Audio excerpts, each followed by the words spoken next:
Sejam bem-vindos a mais um Espaço Opinião. Hoje abrimos este programa com saúde.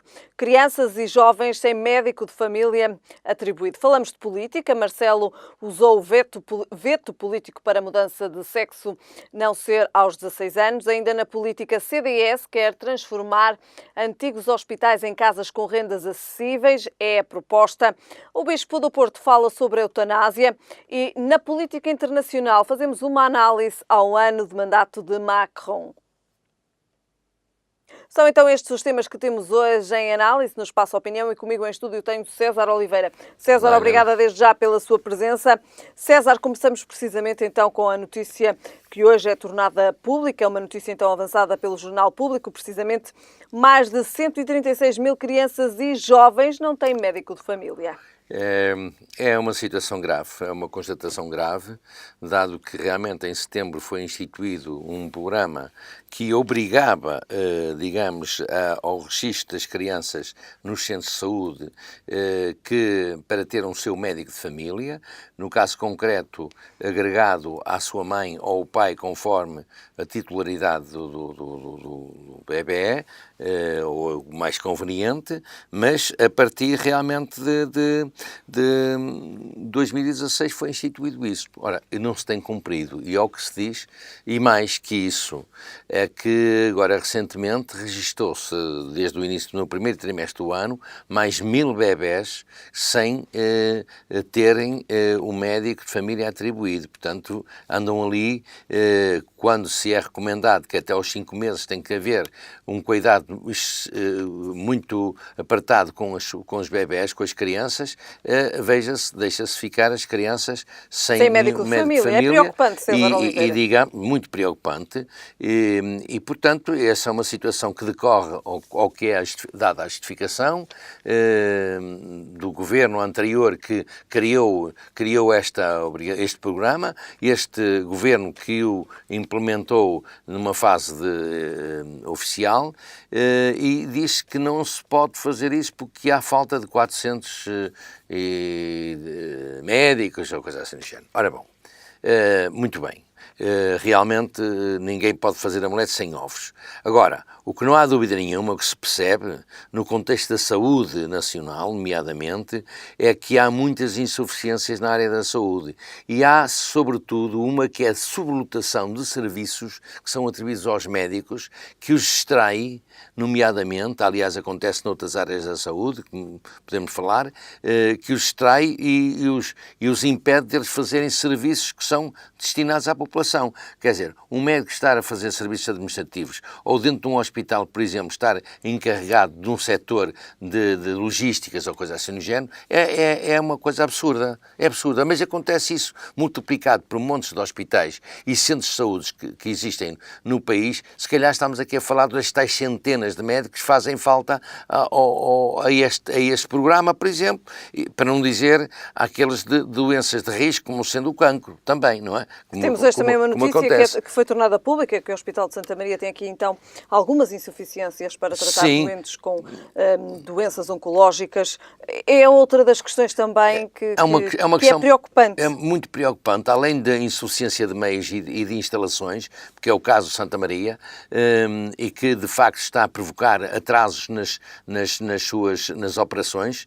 Sendo que é um dos hospitais de referência em Lisboa. E é um hospital de referência que muita gente procura, com esta liberdade o doente escolher o seu hospital. É um dos hospitais que tem sido mais procurado e que tem, de alguma forma, complicado as contas do hospital e portanto, a Administração-Geral de Saúde devia estar atenta a isto e fazer logo aquilo que era o reforço de um hospital que está a ser mais procurado, em detrimento de outro que não está. Mas não, tudo acontece na mesma e o Hospital de Santa Maria está muito sobrecarregado, com riscos de não socorrer ao tratamento de doentes que podem ser terminais, podem ser fatais se os cuidados não forem aplicados. Portanto, é todo, e lá está, no Santa Maria também existe isto, existem médicos da especialidade, comprovadamente, que estão a fazer serviços que não são serviços oncológicos, no tratamento do cancro. Ora, isto provoca um congestionamento e,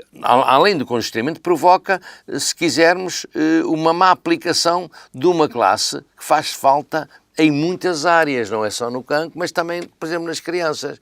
Esse acompanhamento também aqui nos recém-nascidos. Porque um médico de clínica geral, para acompanhar uma criança, desde que seja médico, tenha os princípios, depois as regras para acompanhar o bebê são, não há muito a dizer, é acompanhar, fazer examezinhos, de alguma forma acompanhar o seu crescimento, e pronto, mas é preciso ter. Por isso é que é muito importante, e houve este programa para obrigar, desde logo que os pais, quando a criança nasce, têm que ir ao centro de saúde fazer o registro. Ora, isto é uma coisa absolutamente vergonhosa. Olha, uma boa medida que o Bloco de Esquerda tomou foi fazer esse trabalho de casa para provocar este tipo de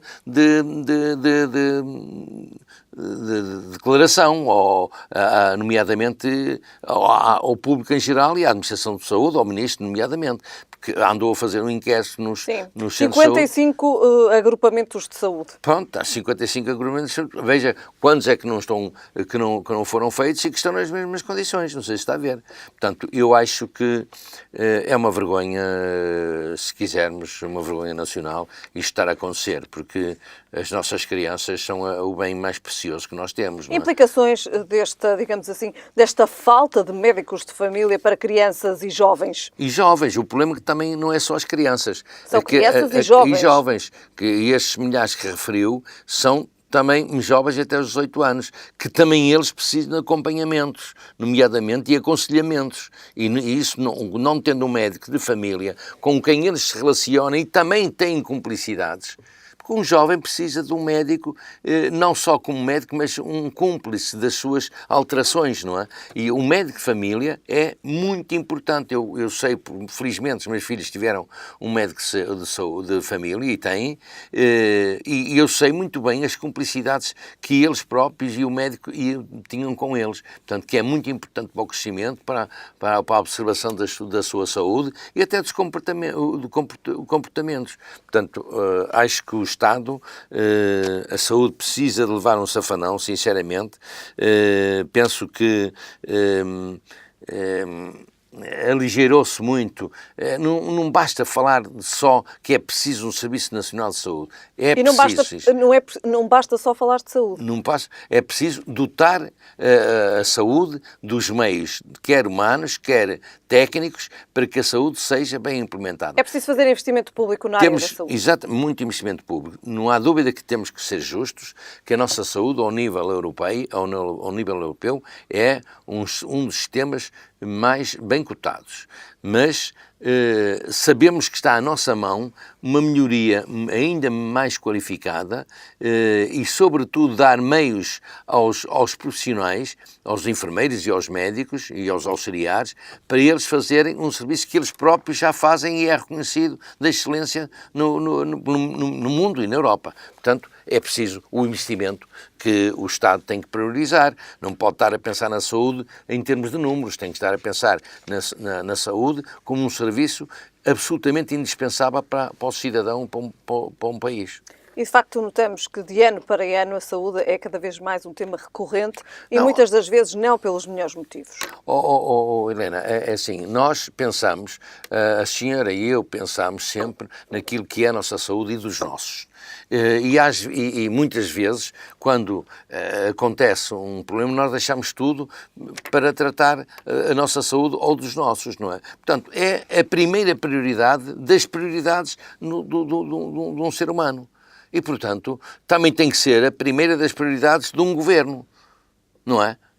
É evidente tratar da economia e tudo isso, do crescimento, sim senhor, mas não descurando que esta questão da saúde, e fazendo aquilo que é uma gestão adequada. Não se pode deixar à mercê de algumas pessoas incompetentes a gestão dos meios de saúde, porque isso aí também está a desbaratar os dinheiros públicos. Tem que haver uma transversalidade de procedimentos de forma a que o Estado realmente priorize a atenção para com esta matéria, não só nos gastos, mas também na disponibilização de meios para poder dotar os hospitais e os centros de saúde das melhores condições para atender os portugueses, não é? Muito bem. Inequivocamente, não é? César Oliveira, falamos agora de política, falamos também falamos de Marcelo Rebelo de Sousa, vetou a lei sobre a autodeterminação da identidade que permite no registro civil a mudança de sexo que seja feita a partir dos 16 anos. Como é que podemos avaliar este veto feito então aqui por Marcelo Rebelo de Sousa? Olha, eu acho que este veto é paliativo, não é?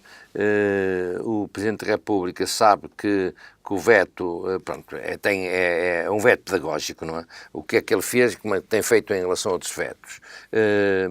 Depois acaba por se implementar a seguir, com uma coisinha, uma vírgula a mais, e acaba por se implementar. Esta é uma questão de fundo, não é? Portanto, há as pessoas que gostam ou que concordam e outros que não concordam. É uma situação que é muito sensível naquilo que é o pensamento dos portugueses. Eu penso de uma maneira, se calhar a Helena pensa de outra maneira, e, portanto, isto é uma situação de uma questão de direito ou de decisão. O que eu acho é que o Parlamento enviou para o Presidente da República o diploma que, na verdade, tem algumas insuficiências. E desde logo... E é preciso colmatar essas insuficiências. Exatamente. Eu acho que foi o Marcelo que tentou fazer isso. Ou mandou o diploma para trás e com uma recomendação que o diploma tem que ser introduzido. Lá uma linha que se chama o seguinte: a alteração de género, a mudança de género, terá que implicar forçosamente com um relatório médico circunstanciado e fundamentado para a possibilidade da mudança de género. Isto porquê? Primeiro, para as pessoas de menos de 18 anos. Isto porquê? Porque, de facto, o jovem de 16 anos, enfim, já é uma idade que tem alguma maturidade, mas não há dúvida nenhuma que ainda é uma idade muito crua em termos daquilo que é a experiência e a inserção do ser humano na sociedade. E, portanto, os tais 2 anos não fariam mal nenhum que acontecesse não haver, só haver a partir dos 18 anos. Mas como foi decidido que é aos 16 anos, pronto, tudo bem. Agora, é preciso depois que a pessoa em si, que vontade própria vai alterar o seu género, tenha consciência, com uma auscultação, com uma avaliação muito rigorosa... Com o acompanhamento médico. E o acompanhamento médico ao médico obrigava a fazer um relatório circunstanciado e fundamentado, de forma a que a responsabilidade, ele assumisse a responsabilidade, corresponsabilidade com a pessoa em si, alertando para algumas situações. Porque, repare, uma das coisas que é verificada aqui é que o médico tem que alertar a pessoa que quer mudar de género se é aquilo mesmo que ele quer. Porque, repare, eu posso querer ser mulher, mas posso não ter condições, nomeadamente de origem do meu sistema humano, que me dê depois aquilo que é a satisfação, a consolidação de eu ser outra pessoa. E antes que por vezes pode provocar é a gente mudar de género, ou as pessoas mudarem de género, e depois não ficarem satisfeitos com o seu género. Porquê? Porque não tiveram aconselhamento, que não tiveram alerta para algumas situações que podiam ocorrer, ou que as pessoas pensam que mudar de género que pode ocorrer e elas não vão ocorrer por sistemas até imunitários da sua Constituição. E, portanto, não há dúvida que o médico não pode ser um médico qualquer, tem que ser um médico da especialidade que tenha conhecimentos científicos, bons conhecimentos científicos em relação a esta matéria, de forma a que se possa proceder a essa mudança de género, antes dos 18 anos. É evidente que depois assim, mas depois dos 18 anos não era preciso. Também era preciso, porque aos 18 anos as pessoas podem dizer, eu agora tenho 18 anos, vou mudar de género, e o problema pode subsistir na mesma. Era preciso sempre ser precedido, porque há aqui uma intervenção cirúrgica. Percebe? Não vamos a querer, eu vou mudar por uns pelim-pim-pims e muda de género. Não, é uma intervenção cirúrgica. Tem que se alertar as pessoas para os riscos de muita coisa que podem acontecer. Ou o que não pode acontecer. que as pessoas podem ter alguma expectativa de que vai acontecer um determinado comportamento de mudança de género e ele não acontecer. E as pessoas têm que estar, e cientificamente isso tem que ser estudado. É isso que está em causa. E é precisamente também isso que Marcelo Rebelo de Sousa quer aqui alertar com este veto. Acho que é isso que ele está a tentar, é ver se consegue meter aqui. Não é uma complicação no meio, é simplesmente uma corresponsabilização dos atores, neste caso concreto. O Estado, pronto, possibilita, mas os atores é a pessoa que quer mudar de género e tem que haver o homem ou a mulher que vai fazer a intervenção na parte cirúrgica, que seja fundamentada com um estudo científico. Muito bem. César Oliveira, passamos agora para o nosso próximo tema. Falamos de arrendamentos. A proposta do CDS é transformar antigos hospitais em casas com rendas acessíveis. Como é que podemos olhar para esta proposta do CDS? Olha, eu digo que é excelente. Há muitas coisas que eu não concordo com o CDS, mas eu acho que esta proposta do CDS é excelente. Porque não deve ser circunscrita só a Lisboa, porque estamos aqui a falar de uma proposta do CDS. Estamos a falar de Lisboa. Mas não deve ser circunscrita só a Lisboa, deve ser aplicada em todo o país. E não deve ser aplicada só a hospitais, deve ser aplicada a edifícios públicos que são da tutela do Estado, que são pertença do Estado, património do Estado, e que muitos deles estão abandonados ou subaproveitados. Os edifícios que não servem aquela função para a qual foram criados, ou porque aparece um novo edifício, ou porque não são adaptáveis às novas tecnologias e que aparece um novo edifício, como vai acontecer em Lisboa, com um grande hospital, esses antigos edifícios esta é, por exemplo, uma das aplicações que pode ser feita e deve ser feita, porque não há dúvida nenhuma que há setores da classe média que não têm habitação condigna e acessível. E a preços acessíveis também é uma das questões que se colocam. Acessível, condigna e acessível, porque a classe média está muito sobrecarregada nos seus encargos da família e deve ser facilitada a vida à classe média. E isto era uma forma de o Estado fazer uma aplicação correta, objetiva, para o bem da população, nomeadamente a classe média. Não quer dizer que a classe mais baixa não precise e necessita muito, mas, de facto, preparar esses equipamentos para isso, para pequenas, até para a área social, nomeadamente, outros fins, tantos fins, inclusivamente de proximidade, até de turismo, pode acontecer, para esses equipamentos.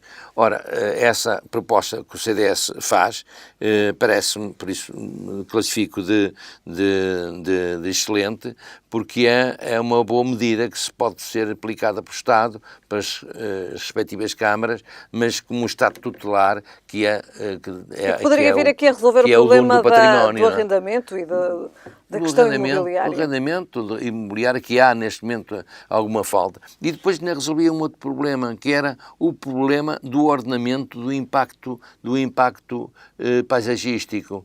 Porque o que acontece é que normalmente esses hospitais estão situados em zonas que têm impacto, têm dimensão, e quando ficam desertificados, quando ficam desativados esses equipamentos, começa-se a provocar ali uma certa desertificação e abandono, e depois não é a mesma coisa ver ali uma ruína ou ver ali uma coisa que funcione, que não funciona como hospital, mas funciona para as pessoas, objetivamente para as pessoas, e, portanto, concorridas, procuradas, na mesma, como se fosse um hospital, mas com outro tipo de destino. Portanto, olha, bato palmas a essa e desejo que, de facto, o Estado, a Câmara de Lisboa, em primeira instância agora, mas que o Estado possa vir a implementar isso naquilo que é o seu património a nível nacional. Porque, olha, acontece até com alguns quartéis militares que estão subaproveitados ou desativados. Era preciso também olhar para isso, por exemplo, não é? Não é só os hospitais, é também esse tipo, alguns equipamentos desse tipo público. Precisa olhar também para outros edifícios públicos. Exatamente, para outros edifícios, porque é muito melhor que estar a desbaratar alguns edifícios públicos a preços muito baixos, que depois têm utilizações que não têm nada a ver com o património, com a qualidade do património que lá está construído. Portanto, era uma forma do Estado regular isso e poder trazer vantagens e ser autossustentável. Muito bem. César Oliveira, falamos agora de eutanásia, falamos agora do Bispo do Porto. Escreveu então aos políticos e afirma que a eutanásia é o regressar ao pior dos passados. Aqui então uma posição do Bispo do Porto, Dom Manuel Linda. Olha, Helena, esta é uma posição natural de um bispo, não é? É natural. Isto quando se debate a questão de eutanásia. Exatamente, é natural. A posição de um bispo normalmente não pode ser outra que não esta. Mas, em boa verdade, eu pessoalmente acho que não sou defensor da eutanásia conforme ela se prevê ser aplicada ou ser instituída, mas deve, em alguns casos, ser possível a eutanásia sem penalização. Porquê? Porque em casos específicos, de doentes terminais, de doentes que estão a sofrer, que não têm esperança de vida, porque é estar a fazer sofrer e a fazer sofrer, portanto essas situações tinham que ser. Agora, há aqui uma situação que o Bispo alerta, que é uma questão de ética, que isso aí é profundo. A ética, numa coisa dessas, teria que ser, a ética tinha que estar sempre presente e analisar o porquê e fazer com o devido respeito pela vida. Pronto, ninguém pode pôr fim a uma vida sem nenhum motivo justificado, e esse motivo tinha que ser, nomeadamente, procurado e entrelaçado com a ética. E depois com uma questão também que é muito preocupante, que é a corresponsabilização das famílias. Hoje em dia sabe-se muito que há muito abandono dos idosos. Idosos esses que querem recorrer à eutanásia. Porquê? Porque são abandonados pelas suas famílias e depois, em muitos casos, são maltratados onde estão. E, portanto, o recurso à eutanásia é, para aquela pessoa, um fim maravilhoso. Mas isso não é ético.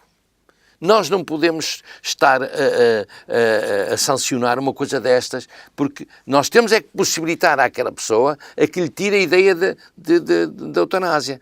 Porque eles, quando têm condições para viver, se não são situações terminais e de sofrimento, têm direito a viver. E as famílias têm a obrigação de dar o mínimo de condições para as pessoas viverem com alegria, com alegria, isto é, ou pelo menos com paz, sem serem violentados. E, portanto, este é um problema que eu acho que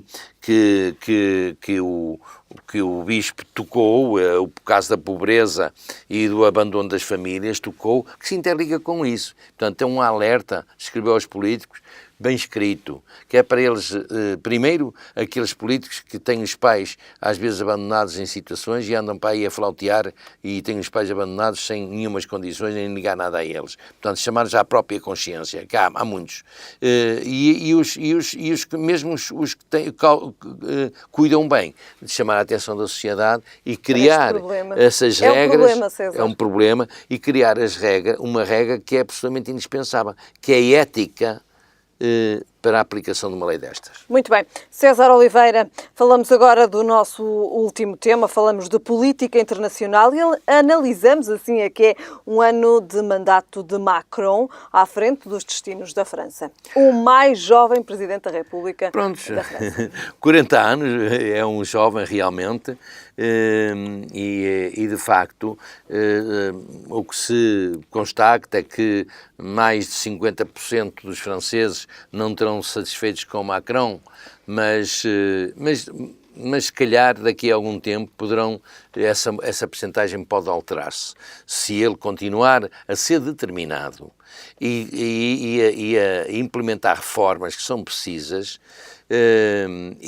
porque de facto a França é um país que tem notoriedade no mundo.